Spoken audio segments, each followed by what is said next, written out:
Well, last weekend we saw the Red Bull Air Race take to the Malaysian skies, and we were lucky enough to be invited to go behind the scenes of this sensational event and be given an exclusive tour with Aussie pilot Matt Hall.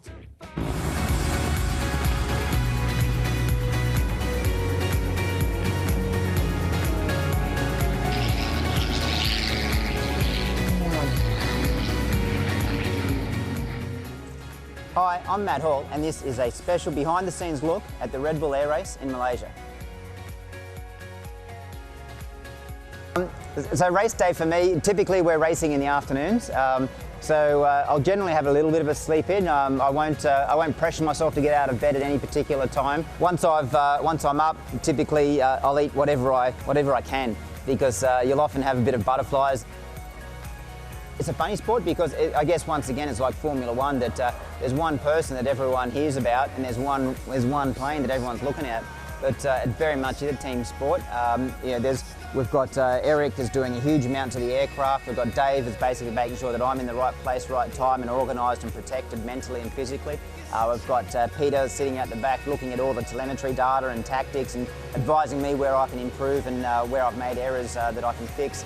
Then back home, we've got my sports psychologist, my personal trainer.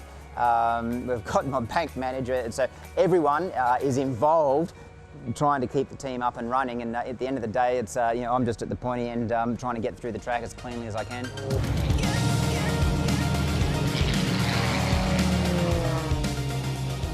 When we're racing, we're under a lot of personal pressure, physical pressure.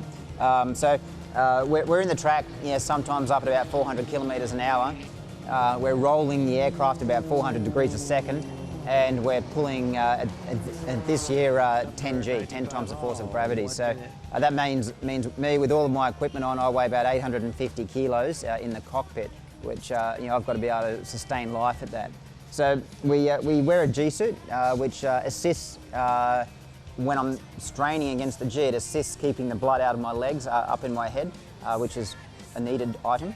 And but that actually comes with the disadvantage that you get extremely hot in it because it's a very heavy, tight suit. So under that, I wear a cooling suit, which was developed by Revolution Race Gear down in Melbourne for the V8 drivers. So I've got a cool suit underneath my G suit, and then I'm plugged into an esky full of iced water that's circulating iced water all over my body in a cockpit which is often over 60 degrees Celsius in there.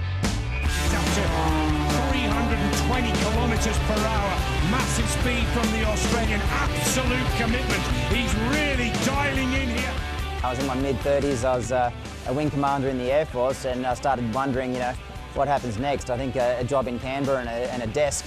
So I started looking around for what else there was and what did I want to do when I grew up.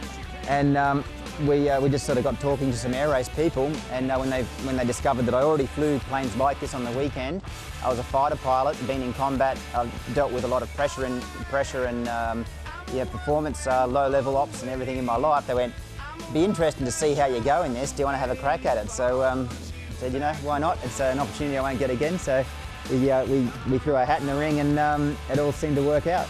It's times like these you learn to live again.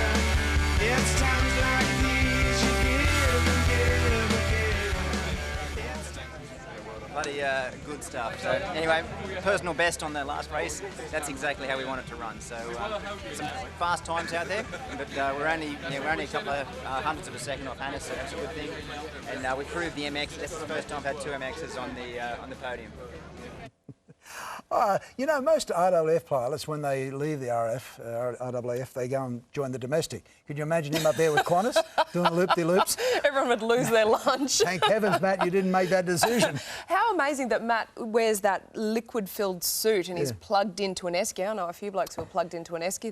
They might make pilots. Look, I've done a little bit of aerobatics and I don't mind it. I quite enjoy it. But you have me hanging off a roof or just hanging somewhere, and it doesn't matter. It only has to be 3 feet off the ground. I get nervous. That doesn't worry me quite as much.